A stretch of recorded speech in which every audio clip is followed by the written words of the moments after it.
Well, hello, Ray. How's it going today? Great, great. It's great to be here, Jason. Thank you for having me be part of your your special. Is it a podcast that you do Yeah, or? yeah. This is actually the first one. I mean, we've done a couple podcasts in the past, but this is actually the U.S. Energy Carbon Series podcast.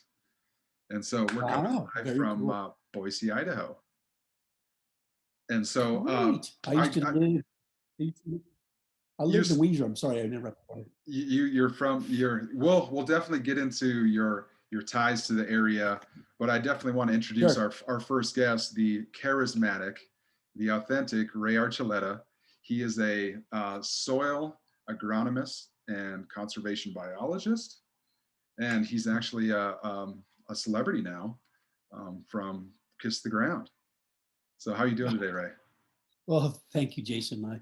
I don't know if I feel like a celebrity. I feel more. I just feel 7 years older. So that when that movie came out was, I was very surprised it did as well as it did. We were very, very excited because one of the things that my sister and my family saw it, and I think the beauty about that whole documentary and was awareness and how it really brought people to realize how destructive agriculture is to our planet and the way we do agriculture. And it doesn't have to be that way, but um, it really did that for a lot of people. I don't know how many phone calls, how many on Facebook reached out to me that they loved the documentary because it really resonated with them and gave them awareness and gave them hope. That's what was really exciting about Hope, hope. That's exactly, and that's a great point. And that's one of the things that we're doing. We'll get into the Carbon Summit a little bit later, but inspiration, hope. Those are so important to people, especially right now that we've been locked up for or socially distanced now for quite a while.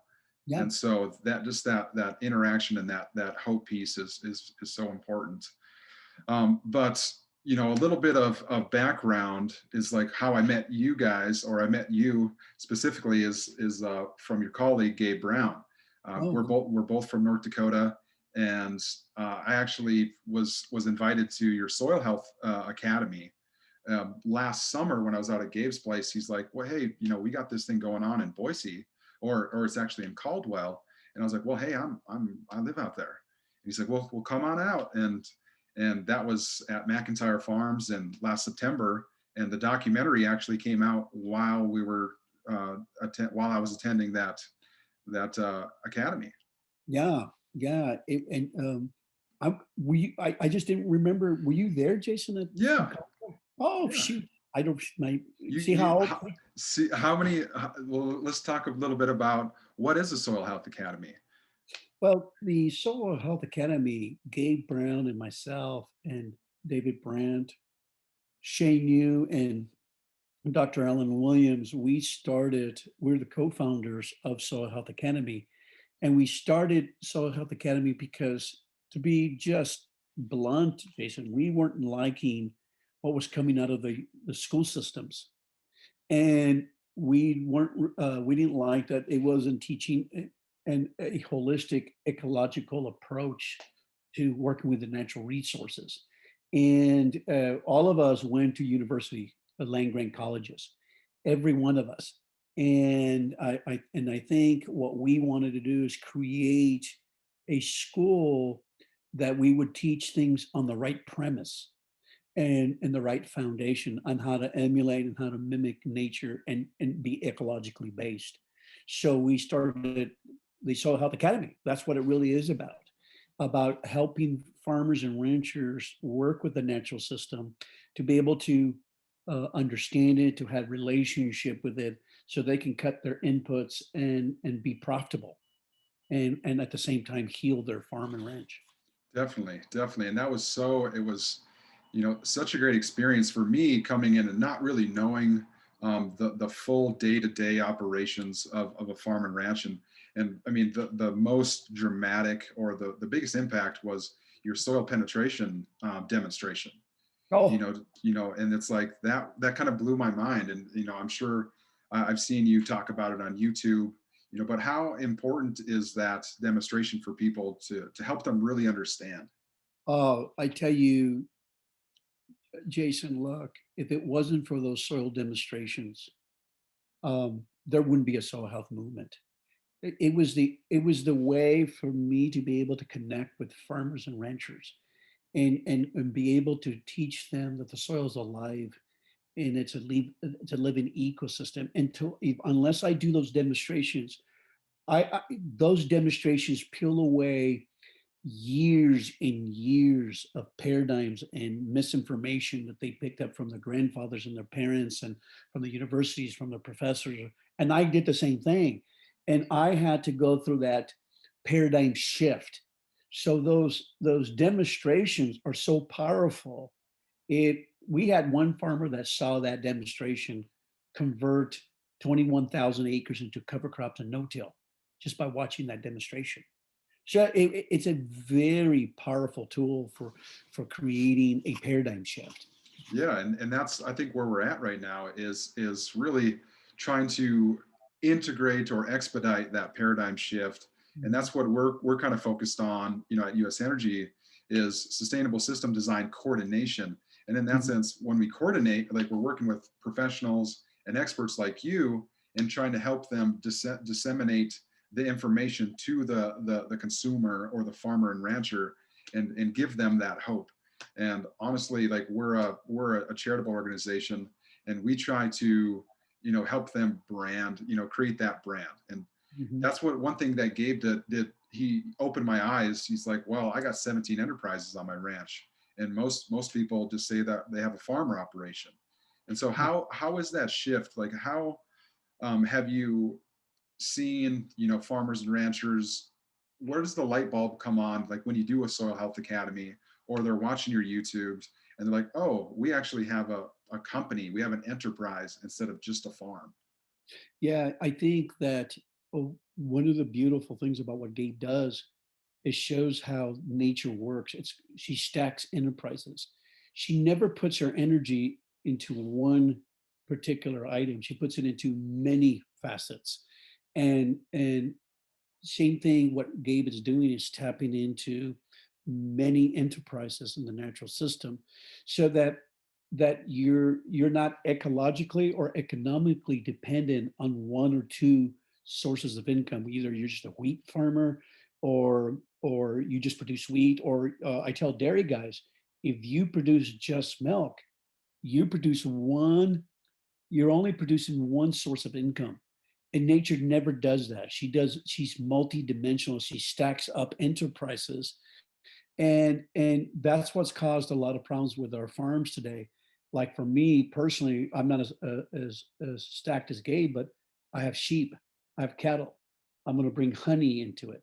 I want to eventually bring swine and raise grass-fed swine. And so bringing various forms of income, but you're doing it ecologically, that also impacts your economics. And right now, the current model, it's either corn or soybean or wheat, or maybe just dairy, or you just produce one product or a couple of products out of the farm enterprise. That's not going to work. Not only does it not work ecologically, but it doesn't work economically. And that's what Gabe was showing you, how he's emulating natural systems. And that's what they do. They're multidimensional. They don't focus on just one outcome. They produce multi resources. Definitely. And when I think of aligning with nature, when we talk about the carbon markets, like when you talk, or even to climate change, it's not that carbon and greenhouse gases are bad in that sense. Is that we've maxed out, we've actually surpassed the capacity of nature to absorb as much carbon as we're putting out. Yeah, I look at carbon as an energy flow. And then see, I think people get confused that it's a it's a toxic gas. Well, no, carbon is what runs the natural ecosystem. Even your body runs on carbon. Your blood sugar, carbon. Carbon is the currency. It's the energy flow through the soil ecosystem all organisms all depend on carbon. And so that's why me personally, I've been um, very concerned about paying farmers for carbon because it's too hard to measure and it changes. Drought changes it, the fertilizer tillage, the wrong crop rotation, um, leaving the ground bare changes the carbon flow, and it's hard to measure. And so I've always been more of an advocate of paying farmers for a diversity index. But you and I know carbon is incredibly critical, but it's the currency and it's really, really hard to measure and it changes daily in the soil. And so if to be fair to farmers throughout the country, from Idaho where you live, or to North Dakota, or somebody in Arkansas where it's hot and humid and very sandy soils, and to put everybody in the equal footing would be to pay them to cover the soil and pay for a diversity index versus a carbon index, because building soil in North Dakota where it slows down in the temperature versus somebody in Arkansas where the microbes never stop eating. And they eat that carbon substrate. That's an energy source. And you're paying farmers for something that's being consumed and it changes readily. It's like, for example, Jason, if I measured your blood sample, if you ate a hamburger before and after, well, that it's going to change so quickly. Well, the same thing with the soil ecosystem. Carbon changes very, very quickly. And what we want is, like you and I want, we want to be able to bring that carbon flow from the atmosphere and take it into the soil and run it through the plant and through the microbe and sequester it there temporarily. And we can do this on a huge, large scale just by planting living vegetation, plants do that, and microbes. And so how do we expedite that process? I guess where's the opportunities, for someone like myself or other entrepreneurial people to help facilitate this transition to regenerative? Like you obviously, like the documentary did a great job of that, but Yeah. the work's obviously not done. Oh, absolutely. This is going to be a process that's going to take years. And where do people like yourself fit, Jason? Look, I have a lot of young people calling me and saying, "Well, Ray, how do I get involved? What do I do? I want to be engaged. I want to heal the planet." I tell them the first thing to do is take our regenerative ag 101 course that you took. It's like, if you don't have that foundation, how can you it's like, how can you help somebody and the airplane's going down?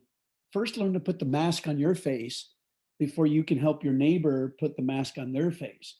In other words, you have to have knowledge and understanding how the soil ecosystem works so that you can go help ranchers and farmers be more aware. And so, in other words, it takes a foundational knowledge. And I tell young people, go take a 101 regenerative course.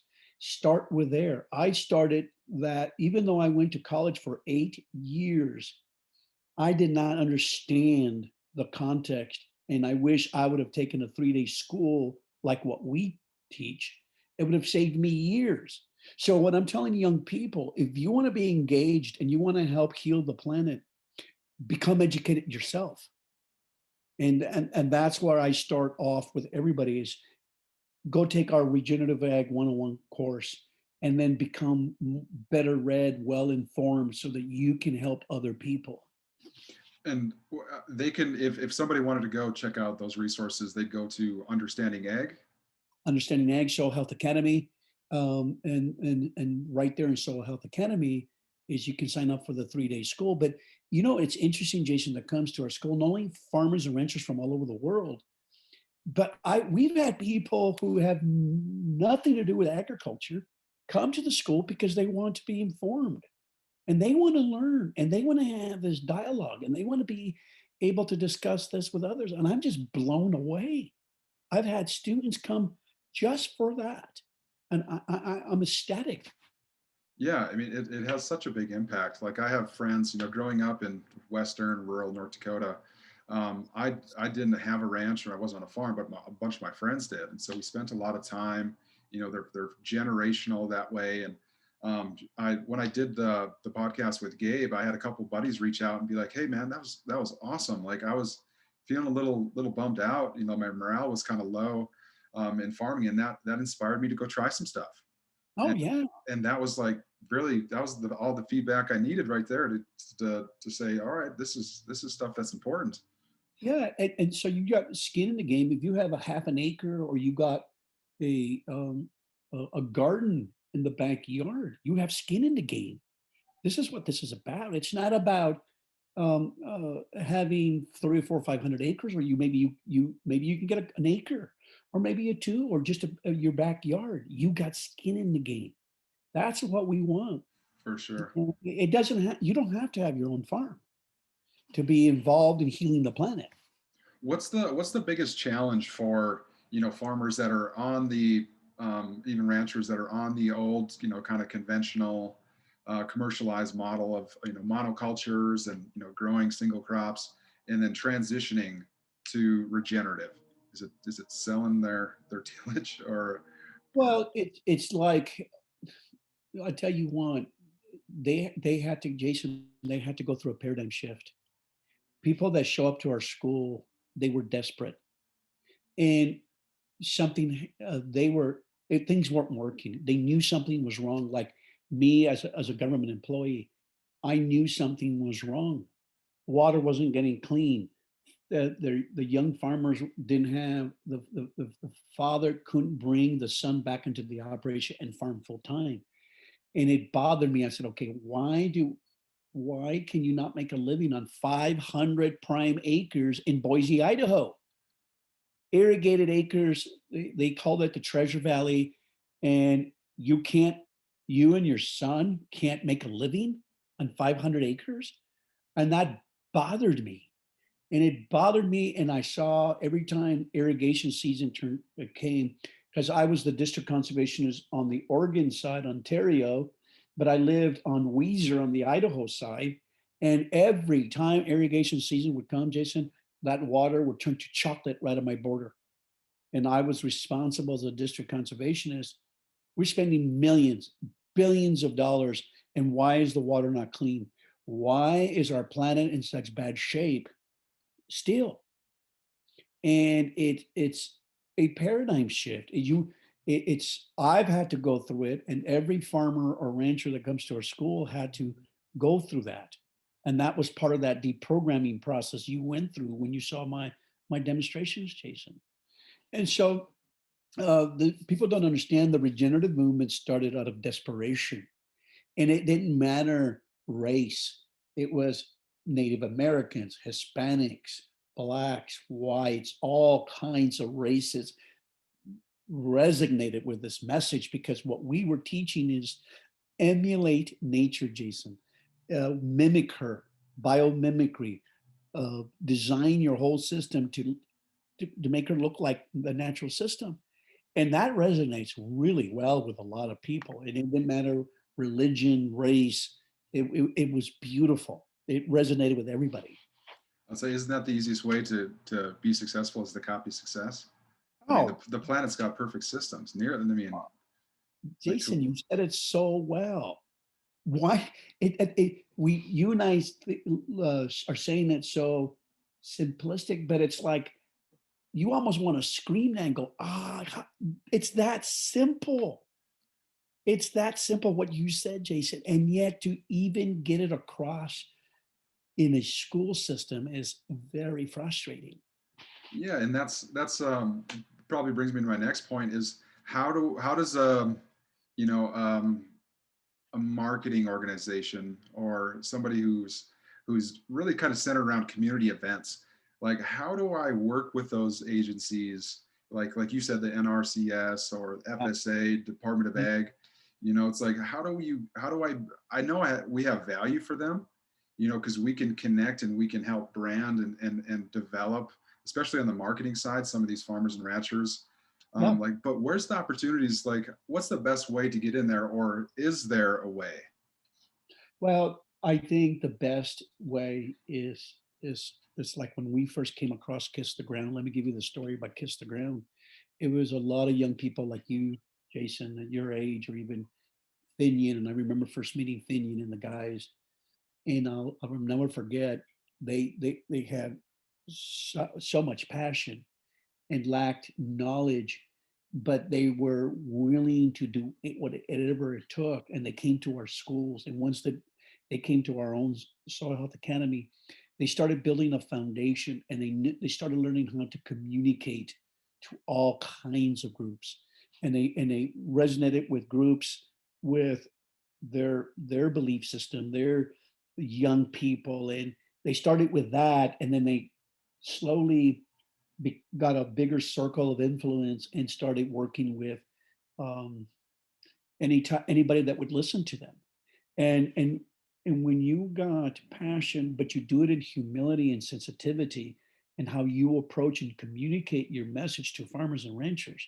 And that was something when I first met them, and I told them, I said, if I'm going to work with you or even give you some mentorship, you have to approach these producers with humility. And if you don't, and understand their context, and then if you don't do that, you're not going to be successful in communicating this message. And they did a really, and they were humble, and they learned that. And look at them now. Look how that Kiss the Ground movie came out, Yeah, and now their circle of influence has become very, very large. very large. And And so back to your main question, Jason, is looking for opportunity, and being able to communicate and look for opportunity for service, and how you can fill gaps in what's needed. But there's a huge opportunity for people like you. Huge. yeah, I think there is, and there's, just the liaison role. And what I found is there's drastically different language when you're talking to governmental agencies and Yeah. public officials, and if you're talking to farmers and ranchers. Those Yes. are completely Yes. different, what cultures, the ways of speaking. And that's what we kind of identified an opportunity to help try to streamline grants and loan making processes that make it easier for the operator to be able to apply for those types of things, because oftentimes they're very can be very technical, and they can be very time consuming, and oftentimes they just don't know how to do it, or even oftentimes they're not even aware that the programs even exist. Well, I tell you what, Jason, passion and love and sensitivity and humility, that's a winning combination. And I don't care who you are. And if you looking for opportunity to be able to find how you can serve and bring your skill set, it'll be beautiful. Uh, Yeah. And so, yeah, I think that's a great opportunity, Jason. and I think, so when we're talking about the American farmer and rancher, like how is their morale been, as of late, especially with this pandemic and things going on? Well, I think it depends. And I think a lot of depends, Jason, on their financial situation. That for a while, for the last 4 or 5 years, they've been lamenting the cost of cattle, how much money they've been getting for cattle, thank you, and how much money they've been getting for their commodities. And when you're stuck in a commodity market, it's depressing. You get what they give you. That's it. You don't you some of these producers are making for their product what they were making 30 or 40 years ago. And so it, until recently, somebody's disaster like Argentina's drought raised the price of corn and soybean, and it changed the mood of the producer. And then given all this COVID help and all this financial help from the government, it's going to be a good year for them. All of a sudden, it went from depression, suicide, to maybe I'm going to be able to farm in the next 1 or 2 years. But who wants to farm where you make profit every 10 or 15 years? That doesn't make any sense. I want to make profit every year. And farming regenerative allows you to do that every year. Heal the land, less inputs, less less costs. The best money to make is the money that you don't spend. And Definitely. so, yeah, it makes sense. And but if a lot of producers that are farming the conventional way have to spend a lot of money on pesticides, fertilizers, chemicals, I tell farmers, you're the poorest millionaires I know. You're worth millions, but the cash flow is not there because it goes to the chemical guy, to the tillage, to the equipment, to the maintaining the infrastructure. And by the time all that goes out, there's very little left for the family. So Poorest millionaires.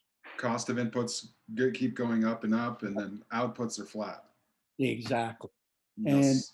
that's why I call them the poorest millionaires I know, worth And millions in equipment and infrastructure and land, but no cash flow. that's where, like we're looking at the Treasure Valley. What was it like when you were living here? How was the soil? How was the environment? Because we're the fifth fastest growing metro, I think, in the United States, here just outside of Boise, and that's all the way to Caldwell or Ontario.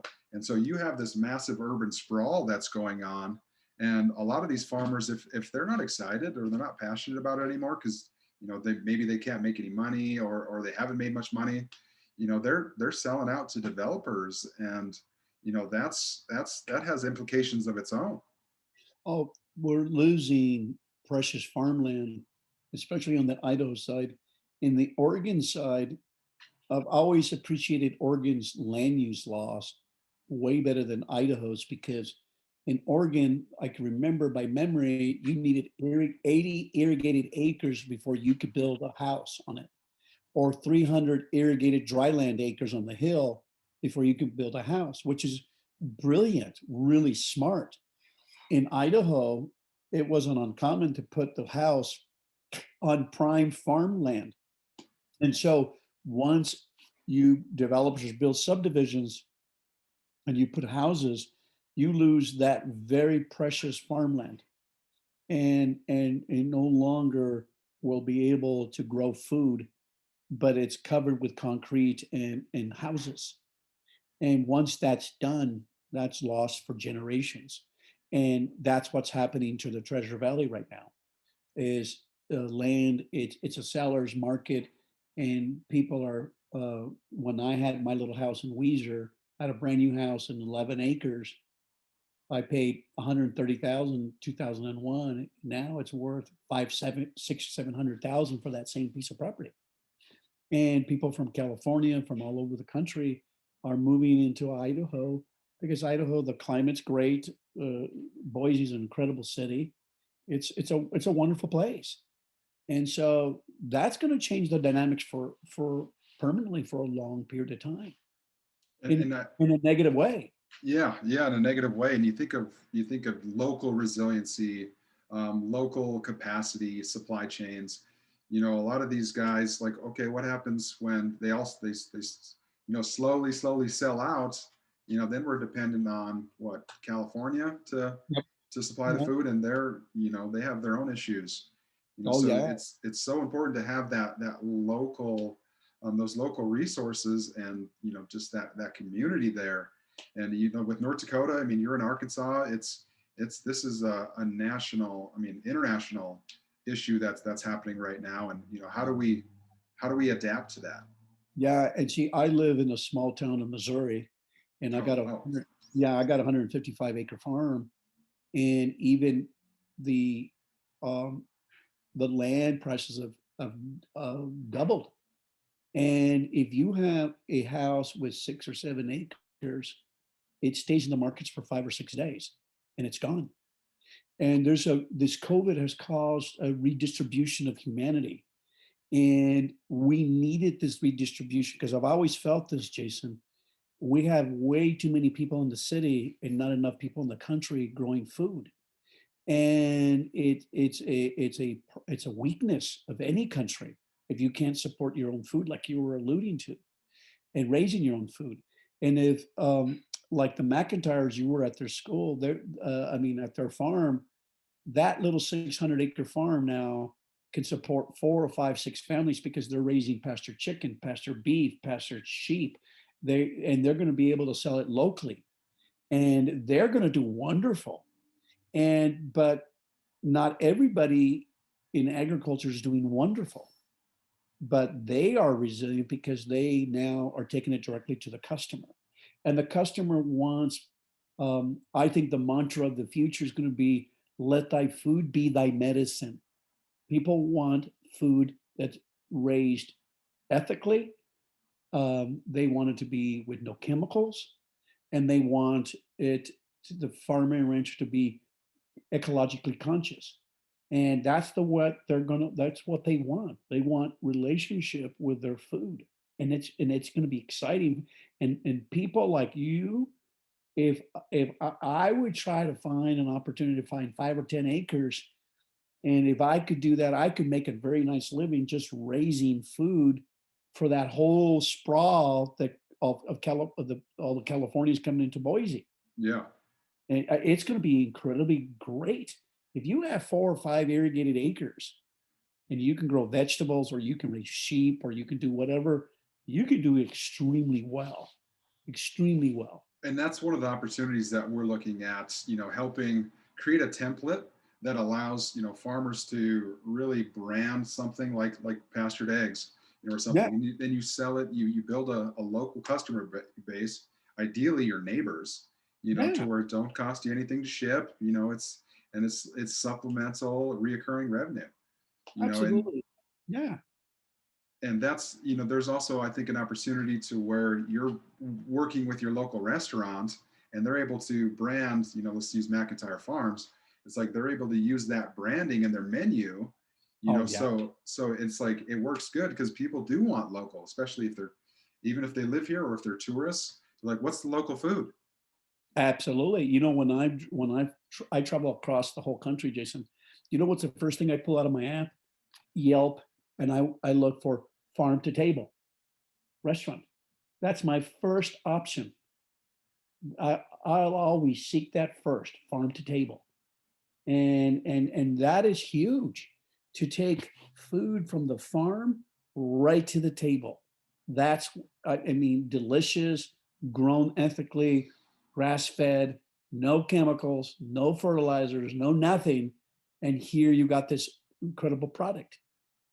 Definitely, definitely. And I see, I mean, to give an example, like being in North Dakota, I was in Williston, which is an oil and gas region. That's kind of where I grew up. But our groceries are twice as expensive as, and maybe even 2.5 times more expensive than they are here in Boise. And Yeah. I can get, I got an Albertsons that's down the street, the nicest Albertsons I've ever seen. It's Mhm. one of their prime time ones, and they sell Wagyu beef there. And if I go in the morning, I can get that 50% off, Wow. and that, it's like I get a nice chuck Wagyu that is the best steak ever, and it's like $6, and Mm, and it's like that is just incredible, but that's not everywhere. You know no. what I Oh mean? no. No, no, no. Oh No, no. no, and that's a local producer who's really created that, carved that niche out for themselves, Yeah. and now that's some of the best beef I've ever tried in my life. Oh, that's fantastic. And see, and back, Jason, to opportunity. There's huge opportunity. People say, Gabe will laugh at you. And he says, well, I can't make money. When people tell him, well, I can't make money on agriculture. He says, that's not the case. It's the way you do business is whether you make money or not. If you're going to grow corn and soybean, no, you're not going to make money. And huge costs, huge chemicals, uh, huge inputs, and very little back to you. And then the McIntyres, if you listen to the McIntyre story, they were raising they were raising hay, and they were spending money on equipment. They were getting worn out, and very few, it couldn't maintain the brothers. And now all 2 or 3 brothers, the father, all the 12, 14 kids, beautiful Mormon kids, they all are engaged. They're all part of the farm. They're making money now. And the kids can be engaged. He said the McIntyres said that in the homestead, they couldn't even have any of the kids come to the farm because there'd be heavy equipment driving by, or they would be afraid they could run over the kids. Now, no heavy equipment. The kids can all get on the UTV, go feed the chickens, go do the, it's beautiful. It's changed their whole family, and they sell the food directly Yeah. and make more money. Yeah, they've turned themselves into a brand. And Exactly. that's an amazing thing. And to where if we're thinking about the, if you're talking at a high level corporations, you know, the guys like Nestle, and Nestle rolled out a plan for $3 billion, you know, for their supply chain to start transitioning to regenerative ag. You know how, you know, Gabe used to say the snowball is now rolling downhill, Mm-hmm. in terms of the movements, you know, taking up or picking up acceptance, I guess you could say. Can you speak on, you know, what guys like Nestle and, you know, the big producers Yep. like that, how are they going to be instrumental in seeing this regenerative ag movement through? Oh, it's pivotal. McDonald's is going to more grass-fed beef. Um, we Simple Mills got a hold of me one time and asked, how can we get more nuts like walnuts and to be grown more regenerative? People are moving this direction because the customer is demanding it. General Mills, we work with General Mills in how to bring higher quality product, and we're trying to get away from certain pesticides and teaching farmers and ranchers. This is growing on a large scale, and people want, because people like you are wanting it, Jason, and millennials. 70% of millennials read labels, and they don't want junk in their food, and so they know where this is going, and it's exciting, and Very it's a movement that's going to the direction that where it should go. nice. And so when you think, shift back to the producer, I guess the farmer, the rancher there, what are some of his bottlenecks? Like, so people talk about processing, you know, if they wanted to sell directly to consumer, if they got beef, you know, what is some of the bottlenecks that are going on in the processing world and with labeling? Like, Well, and that's a big issue right now. There's a truncation of not enough processors, uh, killing facilities, packaging facilities. Um, they're just not enough because what happened in the country, it went to 3 to 4, 5 predominant packers who and most of that beef was raised on feedlots, and so there was this conglomerate. It was like a mega machine, and that's where agriculture had gone into this uh, giant processing machine, because you figure less than 1 million farmers feeding 350 million people, and so it became very mechanized, and so and it and so there was very little facilities out there in where you had a small killing facility for sheep and cattle or whatever, and so that's happening on a national scale, and that's one of the problems, is being able to process the animals, and also too is you always want to be careful that your animals, who say you were a regenerative rancher and you raised it with the right breed, the right management, the right grazing, your animals should not be mixed with the animals that would fed in the feedlot, and because those animals are totally different and quality is different, the to your health and the complex um, uh, of the meat, the complexity of the vitamins and all the other secondary, tertiary molecules that you pick up from the grass-fed beef versus something that's grown in a heavy feed in an animal that's sickly. Because when you change and you feed too much grain these animals, you change the complexity of the meat, and you change the functioning of the ruminant. So they're totally different animals, and they should not be commingled. And so that you have to be very careful where you buy your meat at and how it's been taken care of. And I don't think there's, so oftentimes there's a kind of a disconnect from understanding, when you say let food be thy medicine, that the the animals and the plants that are grown, they absorb the nutrients and the other chemicals from the soil, and then that soil gets consumed by us. Can you Yeah. speak towards that a little bit on how important it is to have that good soil and how it reflects in our Oh, health? oh, Jason, it's kind of like I've always made the statement: healthy soil, healthy plant, healthy human, healthy animal, healthy climate. All of it is intimately connected. And so you start with a foundation of health, and it starts with our soils. And so if you do not have the microbial life and the fungi and the myriad of organisms who which bring the minerals out of the geology, out of the rock, and makes it available to the plant, and then the plant and the animal takes that up. And it's not just micronutrients like the zincs and the manganese and all those things that are critical for life, but it's the photonutrients. It's the molecules that the in the organic form where the plant captures it and creates these beautiful compounds in an organic form, and then that cow grazes it and picks up these secondary, tertiary molecules that it goes into the flesh, and then it goes into their health, and then we absorb that.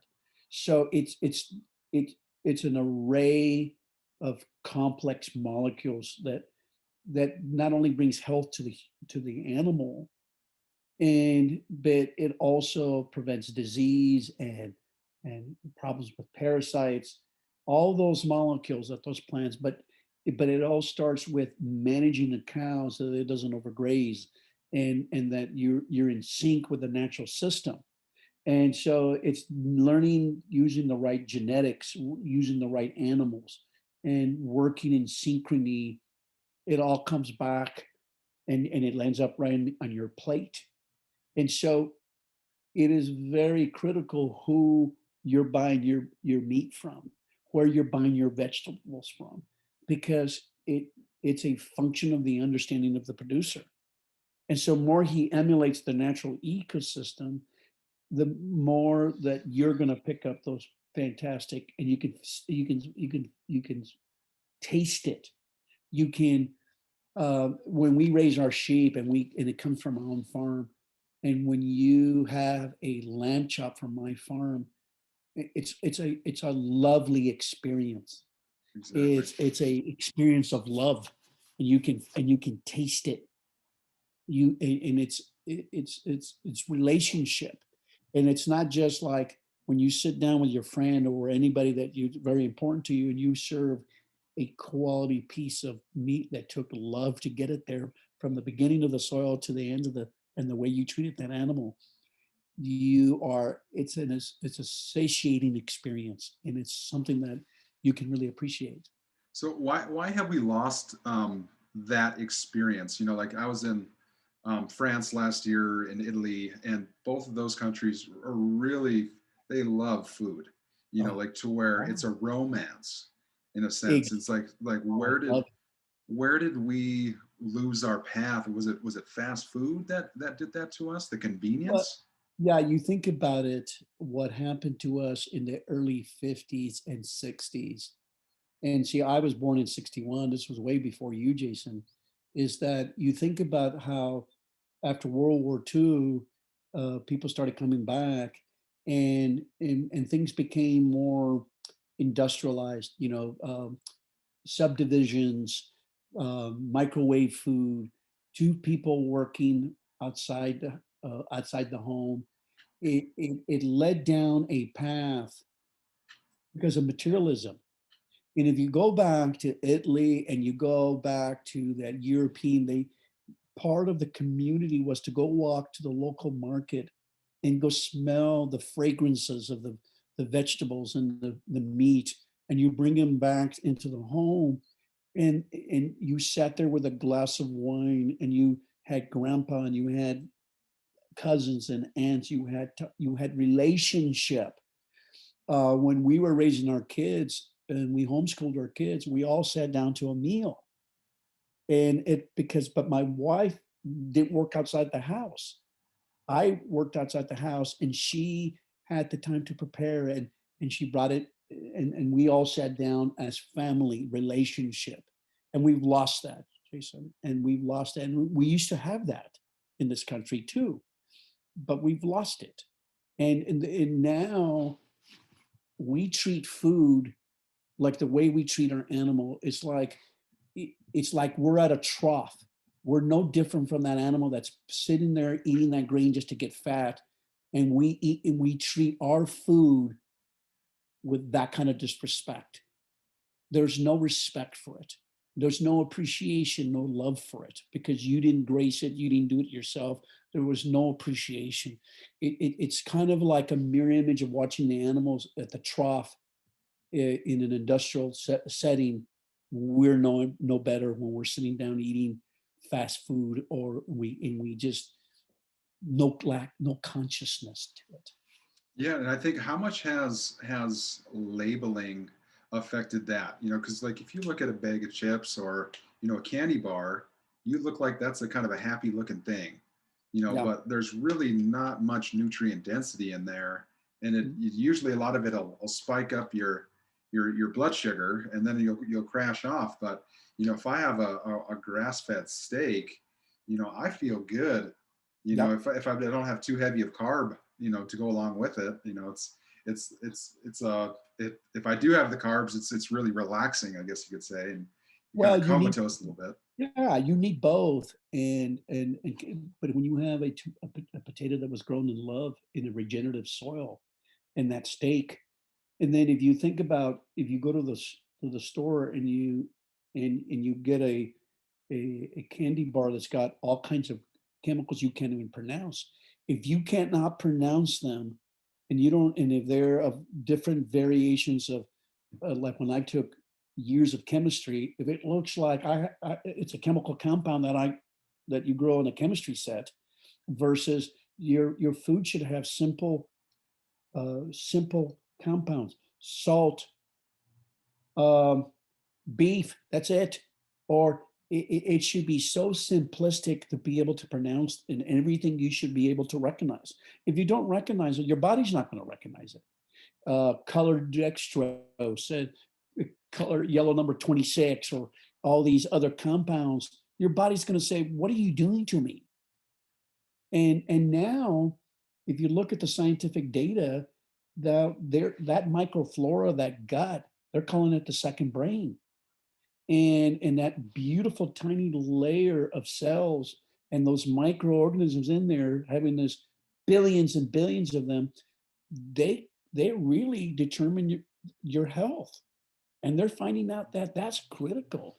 So you got to be very careful what you put into your body, Jason.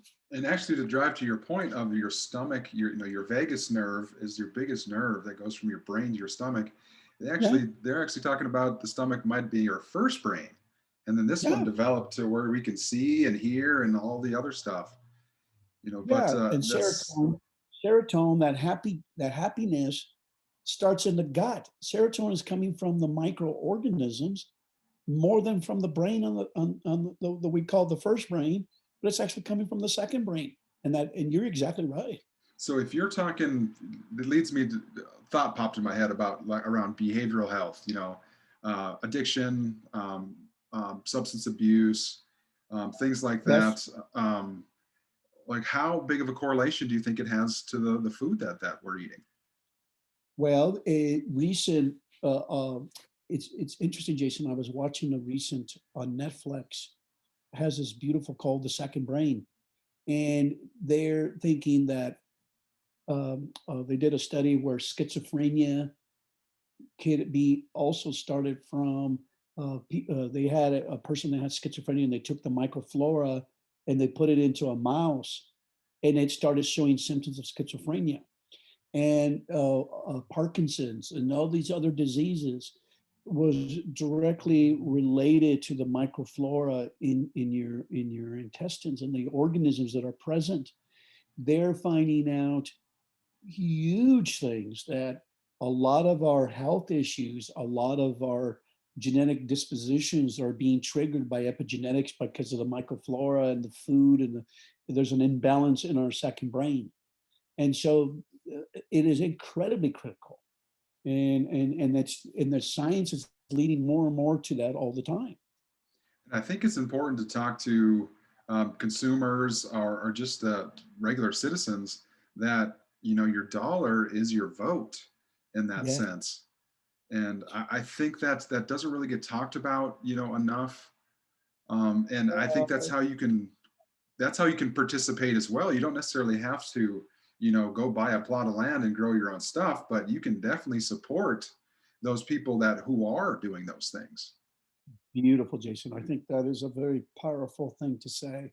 Is if like if you go watch the documentary Kiss the Ground and you want to be part of the healing process, it is that is a mouthful. If you know that farmers and ranchers that are doing things regenerative and you reward them, then we facilitate that on more of a national and global scale.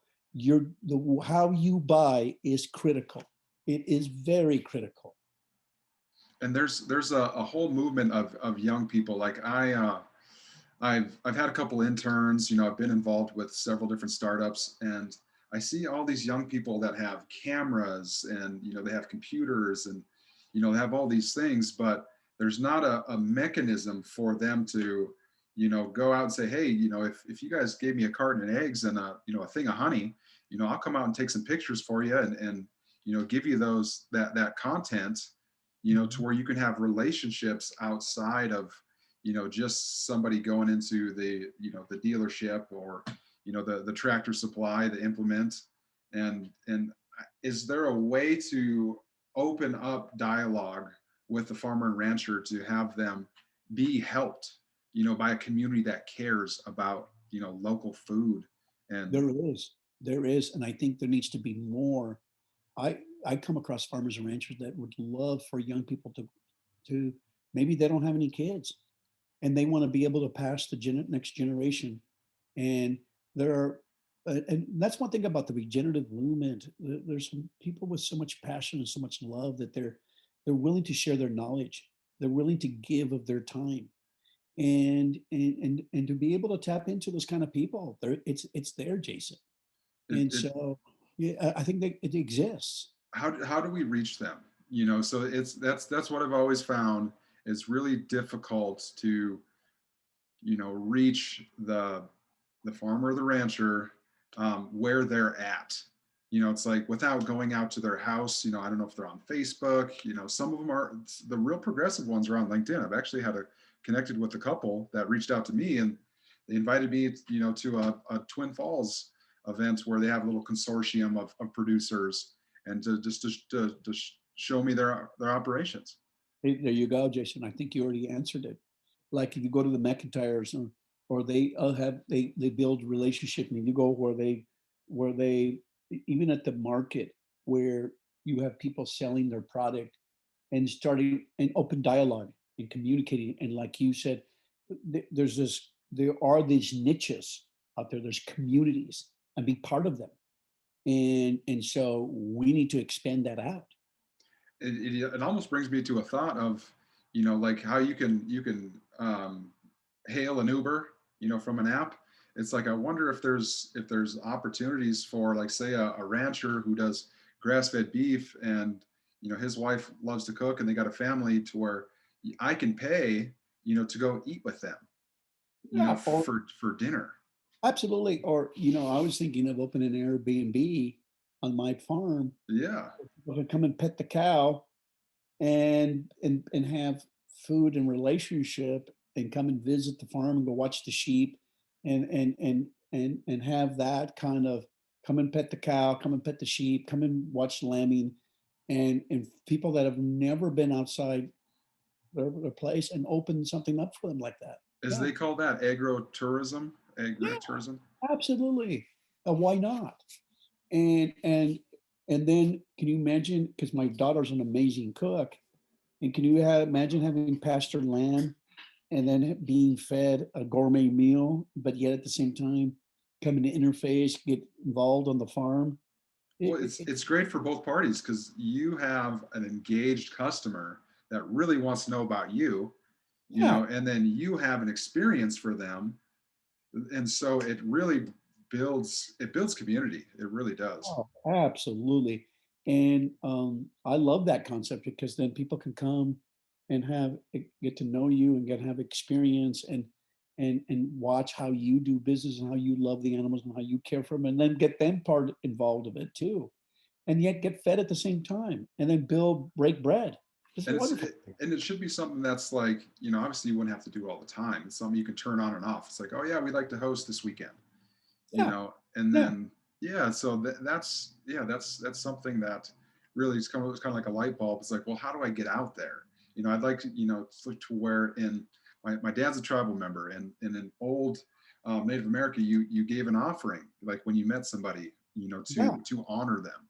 And so yeah. like if I'm going out to your house and you're going to share your experience, with me, or your home with me, it's like I want to come out, I want to participate in that, and like I want to support. I can buy a meal, or I can buy an experience. Oh, absolutely. And I think and if the experience is mutually beneficial and synergistic, the person will come back again. And you build relationship, and because they want to connect to the land. And some people just never get that opportunity, or they won't have that opportunity because their profession, or they live in a subdivision or whatever. But there's no reason why you cannot go adopt a farmer or a rancher. Yeah, great. That's a great way to put it. Because I'm just thinking, like, how lonely are the farmers and ranchers right now? Well, and it's again, um, there are, I think sometimes farmers and ranchers, by they look, let's be brutally honest, Jason. Some of the most difficult social and cultural changes for regenerative ag is sometimes a lot of these regenerative farmers and ranchers live in an island. And because the other 95% are not farming regeneratively. 98% are not farming regeneratively, and they're asking, well, why don't you till the soil? Why are you using cover crops? Like, whether you realized or not, that was happened to the McIntyres. But one of the farmers that kept pasturing and pasturing, how come you're not tilling? How come you don't do tillage? We all do tillage. How come you're not doing tillage? And Yeah. that farmer would be consistently hounding the McIntyres. And their soils were beautiful and not tilled, and they were using a no-till drill, and their soils were healthy, but that farmer couldn't understand. And I think we need to understand the social pressure and the culture pressure is brutal for the current industrial model. And it that's what sets the template right now. And it's very judgmental. It's very lonely for that regenerative farmer and rancher. So that's why when they come to our schools, or they come and listen to our podcasts, or they're part of our webinars. It's about community. So that we're trying to expand that community out, because it's a very lonely thing right now. So it's almost a deprogramming, that indoctrination of the commercialized model. Yeah, and it came from the university. It started with the university, because I remember I went through that indoctrination. People talk about indoctrination in church. Well, excuse me, there's indoctrination in universities. There's indoctrination in your own big company, if you're part of a company. If you do not meet that social cultural norm of that group, you're out. And so indoctrination happens in many levels and many facets. So yeah, it happens in community and farming communities. It can be Well, very brutal. well, even with this, like, so the Carbon Summit, the way I put it is it's a sustainable system design coordination, like we had talked about. But the event features the SEED show, and SEEDS is an acronym for sustainability, education, energy, diversity, and safety. And if you Yeah. do things that fall across those pillars, there's a multiplier effect that happens. Like, to where you can grow things very quickly, like regenerative ag. If we could get the Treasure Valley to adopt that, I think there would be a paradigm shift and a lot of externalities, things that we wouldn't account for would happen, and they'd be beneficial. They would be good. And the community would prosper, Yes. and there would be more health. Um, if keep in mind that the medical field and the agriculture field are brothers and sisters. They parallel each other. The sickness, what you see, is because of the sickness of the land, and the obesity, and the poor food, and the poor nutrition, and all of this is in the medical field. Like I tell my sister, which is she's a nurse practitioner, I said, you were educated just like I was, from a very reductionist, mechanistic, treating the body like a machine. Let's use chemo. Let's use physical surgery. And please don't misunderstand. Sometimes those things serve purpose, but in the agriculture field, what's the approach? Tillage, physical, chemical. It's not a biological approach. And same thing in the medical field. Did you use homeopathy? Did you use the right molecules? Did you eat well? It goes hand in hand. You can't separate these two things, and yet it's killing our people. And it starts again with agriculture, and it directly impacts the medical field. Well, if you put it in a surgical context, like the land as flesh, you know, that really changes things in my mind. Like to where if I'm cutting my arm, every season, I'm going to have big scabs there, and if I go too deep, there's going to be problems. Yeah, and then infection and disease. Yeah. Well, the scarring of the land is occurring on a regular basis. I tell people I have more hope for Chernobyl in 85. Remember Chernobyl in 86, it blew up and it spewed uranium and plutonium everywhere, and millions of people died. And but if you go now, the land is healing it. It's the trees are coming back, the animals are coming back. There's healing going back. But in our agriculture fields that are completely scarred every moment, it's cut. It's no healing process. The agriculture is doesn't provide healing. So there's always a constant opening of the gash of the wound and never letting the land heal. And that healing process is reducing the tillage and bringing the plants in, and doing things right, and bringing animals and bringing the healing process in. And I think that goes to your point, like when things work in cycles and flows, and when you're talking about how we heal the land, I think it really we have to just align back with nature. I think that's what you guys teach quite a bit, is teaching people how to align back with what's already perfect. Yeah, and a lot of times we lost. I remember a tribal member one time when I was teaching in Arizona came up to me and says, Ray, you white people taught us to till. And I said, we were wrong, but he didn't realize also too, I was 30% Native American and Hispanic and white. And we were taught, I grew up in New Mexico. In New Mexico, we've been there for 400 or 500 years. And we've lost the art. And when you watch the documentary by Jared Diamond on the collapse, every race, every group of people, we failed miserably because of our human nature. We took too much. And the Anasazi, which I was part of my tribal area, that whole area was once, think about, Jason, was a pine forest. A pine forest. If you go now and look at Chaco Canyon, it's a desert, Yeah. eroded desert. And that used to be a pine forest. And severe drought, taking too much, the Native Americans took too much, didn't plan things, the thing turned and shifted into a desert. And so every race, every group of people have done this. None of us, our hands are clean. It's just part of the human condition. Well, I think it was you that said this, but didn't you say that you have an inkling that a lot of the deserts are man-made, or at Yeah. least made much bigger by Oh, human impact? the whole planet was vegetated. Saudi Arabia. If you look at the archaeological diggings, there was giraffe in Saudi Arabia. There were hippopotamuses. There were elephants. They were, that was once vegetated. The whole planet was once vegetated. Deserts are man-made. I'm personally convinced deserts are man-made. What convinced me? When I went to Chihuahua, Mexico, that desert, I saw it, a biblical transformation become like a prairie. And the grass was not planted, just the animals were moved like buffalo at Alejandro's ranch. And the grass was not planted, it came on its own. And so if the planet is treated and approached in the correct way and mimic the grazing systems of the Serengeti and the buffalo, it will heal itself. And when I saw that in an area that gets less than 6 inches of rain, hot, and it came on its own by proper grazing, I said, we can do this all over the globe. It gave me so much hope.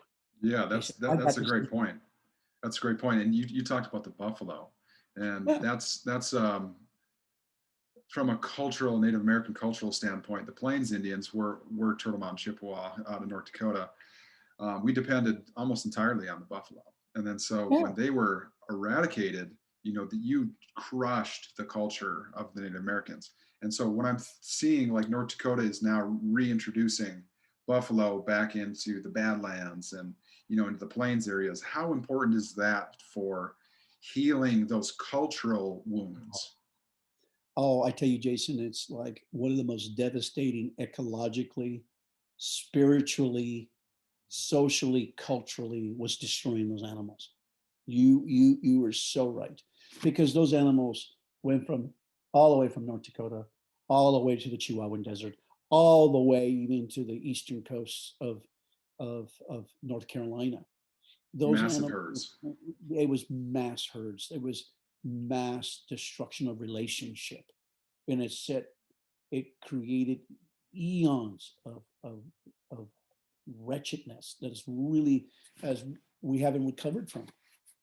And those massive deserts of Colorado and Nevada and uh, California and all that whole West was a beautiful, elegant, gorgeous prairies that now are desertified. Yeah, it's been a brutal, devastating effect. Because a lot of people don't realize that those buffalo, they're actually, seeding the ground, or Oh, what are latent seeds that are in the soil, like they're activating those things, and they create these ecosystems that they move through. And a lot of people don't really understand that. well, the manure, the trampling, the urine fed the microbes, and that the microbes were stimulated and it fed the grasses and that lung recovery, and then you cooled those grasses, cooled the surface of the soil. You can't have climate without plant and soil. And And so if you met it bare, you altered the climate. And it's so hard for people to understand that you cannot have climate without plant and soil. Period. Those those are one of the things that I've learned about ecology. Everything's connected, everything is one. From the climate all the way down to the soil, it's alive. it And you is. can't separate that out. Even ideas and thoughts are alive, I, like to where often I kind of argue with people, or I debate with some people that they're a corporation, and they don't really understand that their business is their environment and their environment is their business. yes. Like you may have your little bubble that you work in, but you're a part of the natural environment. Like that's just because you put some concrete down and you put a building up doesn't mean you're outside of nature. That you're not, and you still, it has rules, it has principles, it's got parameters. You break them, it'll break you. And that, what I call global warming is really global disconnectedness. Definitely. People have become disconnected from the land, Jason, and that's it's global ignorance, it's global human nature that led to global warming. And every one of us, I tell, if you want to see the problem, go look in the mirror.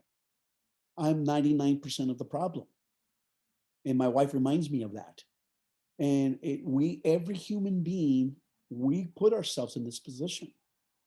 And it takes, that's why to me, the vehicle of regenerative agriculture is humility. I've had to be humbled. I had to realize I was arrogant and didn't know how to interface with the natural system. I was wrong. And if you're not willing to be humble as a person, then you can't grow, and you can't grow in knowledge and understanding and wisdom. That's a great point. And I liken this, like when I used to do I guess can't haven't been able to do community events in North Dakota for a little while, but we did a PBR event in 2019, and we sold the event out. We had the best buck and bulls, we had the best cowboys there. But I really tried to talk to some of our partners and explain to them that from a cultural oil and gas industry standpoint, that when you're just focused solely on extraction, extraction, extraction, and you don't give back, especially to those communities and those cities you live in, you leave a void. Yes. Yes. And I think that's what we've done across the planet, if you will, to where we have big voids that are now merging together in certain contexts. You're right. And you could see the migrations, like the migrations of, I used to be a Peace Corps volunteer in Guatemala. And you can see Central America where migrations of poverty are trying to move away, but the land has been decimated in their area. And and so yeah, and Ellen Savory talked about this, is poverty, when the land is impoverished, the people become impoverished. And so you can't separate that. And it's led to a global crisis. And we don't have to do this. We can heal this, Jason. We can heal this. And we can do it rather quickly. If Definitely. And that's and we one of can the have things quickly.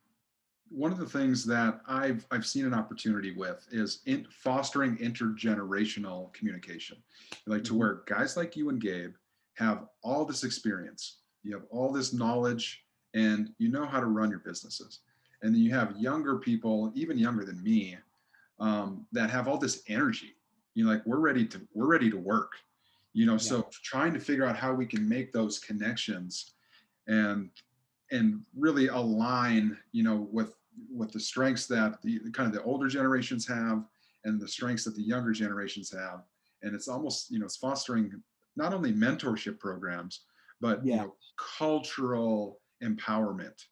And I think that's That's incredibly important. And we've been wanting to do that with Understanding Ag and Soil Health Academy, is how do we bring more young people? Our problem is that when we had 4 or 5 partners trying to make an income to sustain just the infrastructure, it made it very, very hard for the mentorship program. And people would come from, tell us, okay, well, Ray, how can we help these big companies and billionaires and billionaires? I said, invest in people, invest in them, so that if if we could have a segue of time where Gabe and us can yet still make a living and be able, but we would spend the majority of the time mentoring young people and facilitating the knowledge that goes from generation to generation to generation. And most people that want to help that I've seen come and say, well, we want to invest in agriculture. But it was kind of like, I want to figure a way how to tap into making a little bit of money. I want to help, but there was always a string attached about, well, how can we? It was kind of like, if you envision this poor donkey that already had all these parasites on it, agriculture is like this very poor donkey where the farmer represents that donkey and everybody's piling up on him to see how much blood more can I tap out of that poor producer. The chemical guy, anybody, oh, we'll help you to do regenerative, but at a price. yeah And it's just another person jumping on top of that poor donkey, and until finally it collapses. That's where we're at.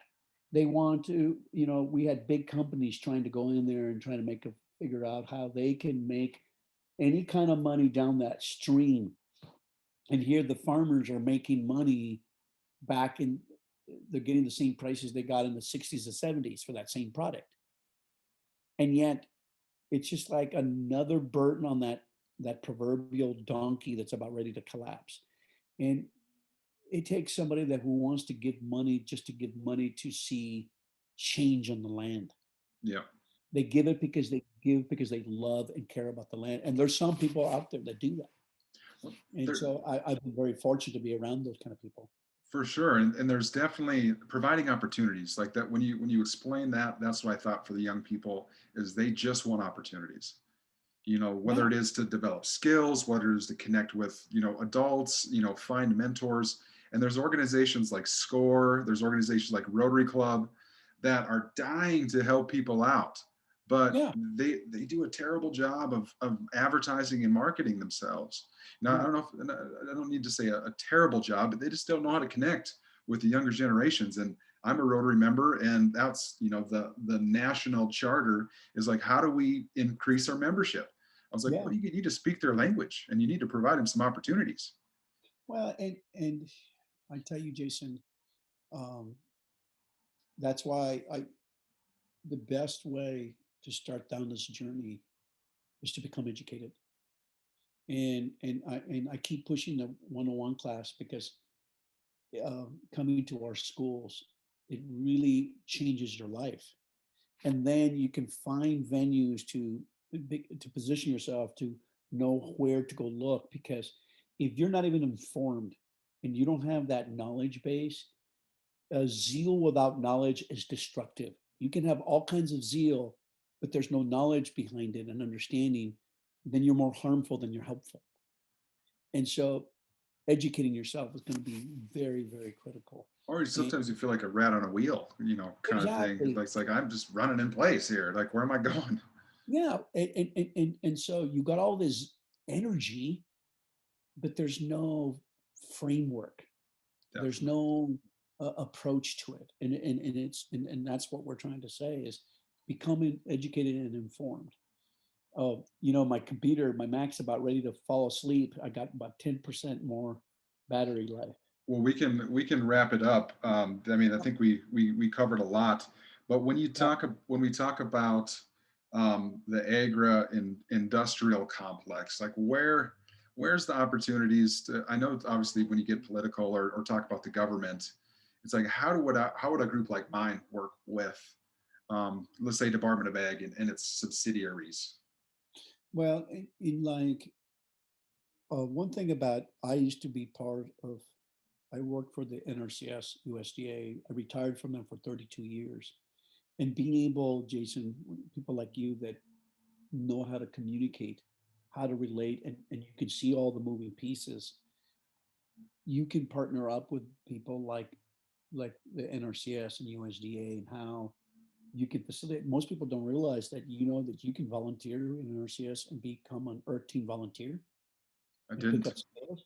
Yeah, most people don't realize NRCS hires Earth Team volunteers, and if they work with young people that want to pick up conservation skills, and you can be part of that.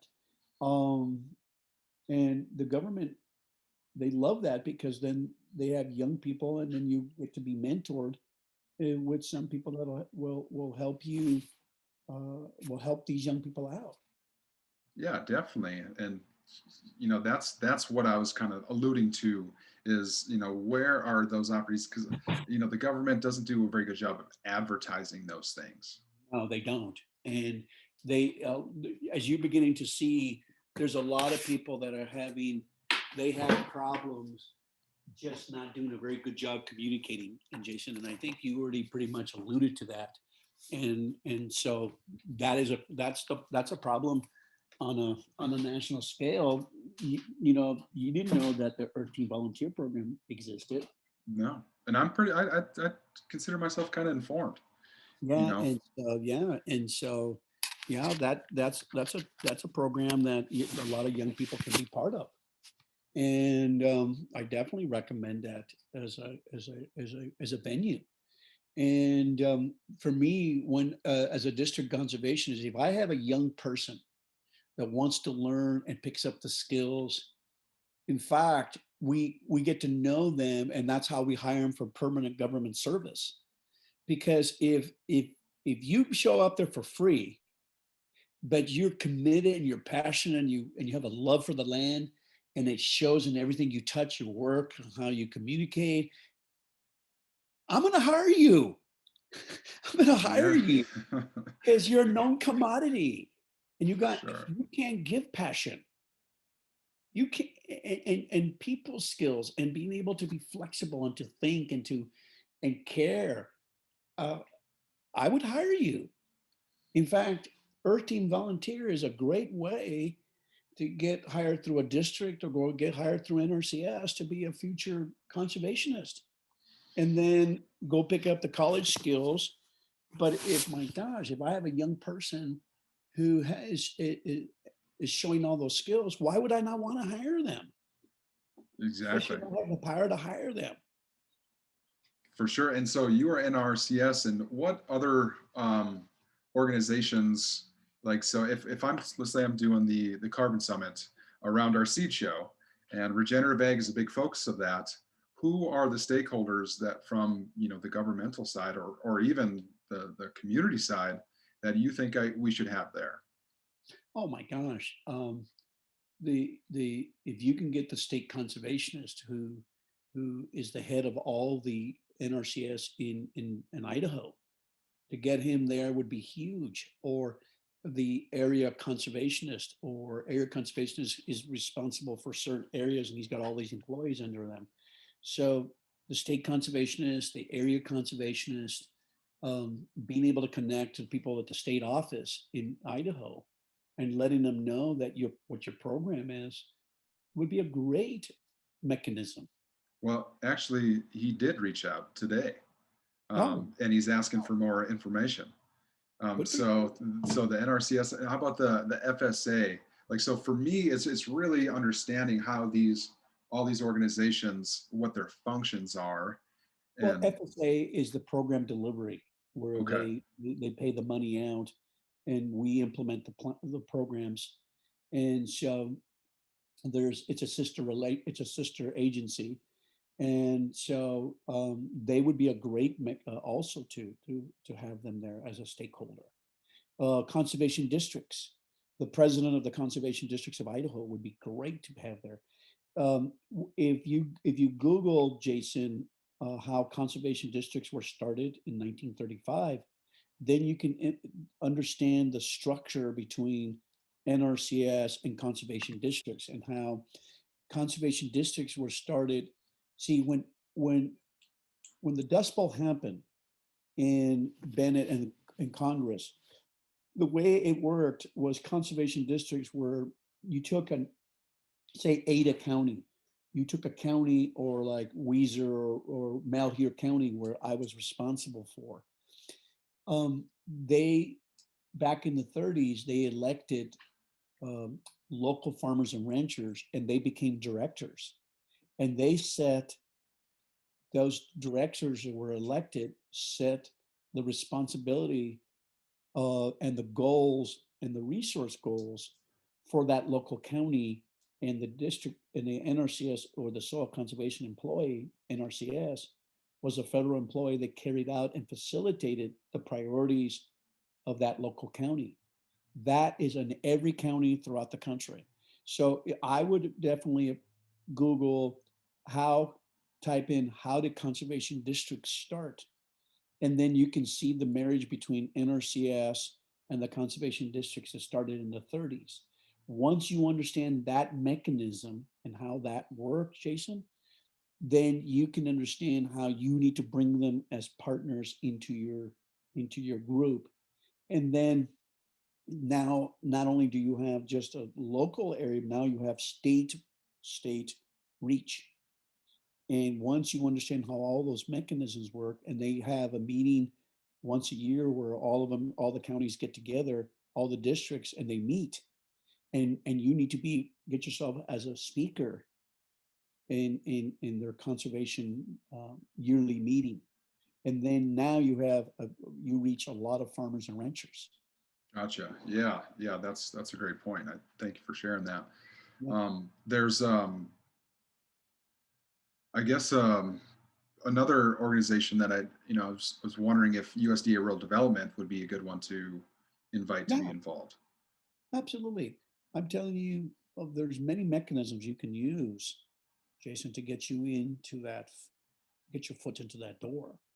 And I would use those mechanisms I just explained to you. Gotcha. So I guess we'll wrap it up. If people wanted to go and check out your Regenerative Ag 101 course, where would they go? They would go to just type in soilhealthacademy.org and be able to show there's the classes that actually are on a farm and a ranch, and then there's also our online 101 course. And if you cannot go to a particular school, you can go to a 101 school that you can do it online from your home. And Gabe and all of us, we did that course and we just finished it. Or you can go to an actual farm and ranch like you did and pick up the skill set there. And so I would definitely recommend that, those two mechanisms to start down this process. Gotcha. Gotcha. So in the I guess with 2020 the way it is, how is your schedule looking like? Um, Well, we hope that to be very busy. I think the COVID scenario is going to determine how many of this, but I think we already have our schools planned for the year, and I'm excited about that.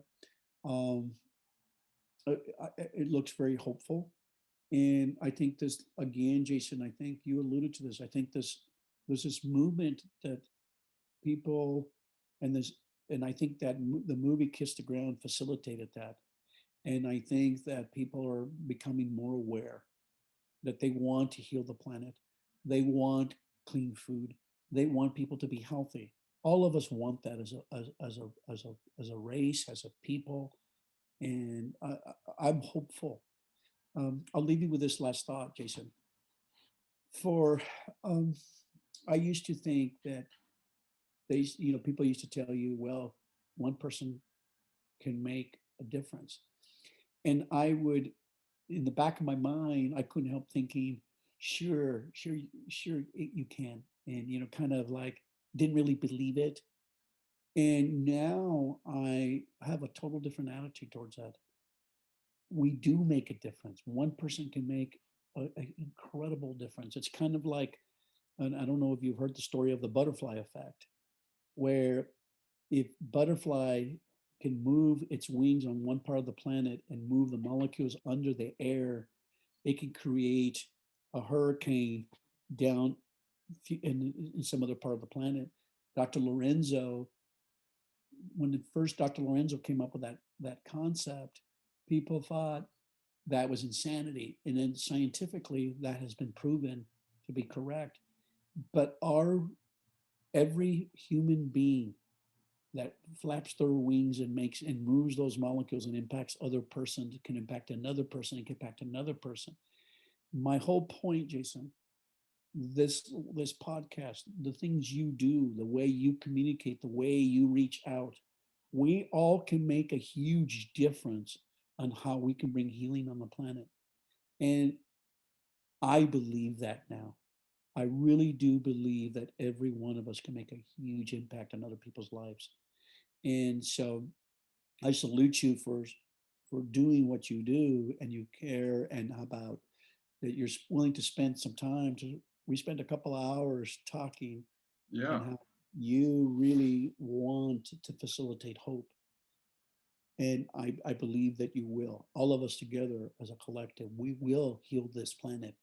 And sometimes I don't like watching environmental movies because they're depressing. Yeah, Kiss the Ground is different. for sure. It gave hope. And I believe in that. We will, Jason, together as a collective, and you sitting in this room that you're doing right now with your microphone and you touching other people, we will together as a collective bring healing to the planet. So thank you for what you do, and let's make a difference. Yeah, thank you for your time, Ray. I really appreciate it. And anybody that I talk to, like I had some people asking, it's like, hey, I'm going to do a podcast with Ray. They're like, oh, Ray, like especially if they're an egg. You know, they're like, well, can you ask this guy if he'll come to our events? I was like, I can try. I know he's a busy guy. Um, Well, I'm just another butterfly moving yeah, those wings and those molecules. And I tell you, when I read that and that how we all can make a huge impact, it- I'm telling you, Jason, that there is no limit. And so I'm excited. I'm really hopeful. And sometimes we have this godless narrative that the planet's going to burn up, and I always think about this Christian song, and it says it goes like, "Well, God, do something." There's just all this killing and lying and all this dying and all this blah blah negative, and the lyrics come back telling the singer, "I did, I made you." And so every one of us are made to bring healing, Jason, for sure. and I'm all about it. So let's go out there and start bringing some healing to the land. Well, if we are made in God's image, we are godlike. You know, Amen. like, so we need to start acting like it. I I love it. That's exactly right, Jason. I think I totally believe what you just said, and and we need to act like it. We're ambassadors, and Stewards. we're stewards, ambassadors. We're supposed to emulate His glory, and so let's take care of the animals and do the things that we were supposed to. For sure, for sure. And that's a great way to wrap it up. So, Ray, thank you so much for joining the Carbon Series Yes. with US Energy, and I look forward to, more interactions. You know, if you guys got stuff going on, I'd love to come see you and Gabe. And You're always again, welcome. You're always welcome to come to the farm. up Missouri, Yep. Yep. I'm Seymour, Missouri. Seymour. Just Where would I fly into? you fly into Springfield. Springfield. And Okay. yeah, because Branson, Missouri, Springfield's only an hour away from my house. I've drove through Springfield a few times actually. Very Yeah. green there. Yeah. Beautiful. The Ozark Mountains are gorgeous here. So you're always welcome here, Jason. Well, thank you And so much again for your time, Ray. And welcome, Jason. so long for now. We'll Take talk to care you. We'll and talk to you later. get some rest, and we'll see you. And thank you for this. I really enjoyed it. Thank you so much. No, thank you. All righty. You take care, and we'll talk soon. Okay. Bye All bye. right. Bye bye.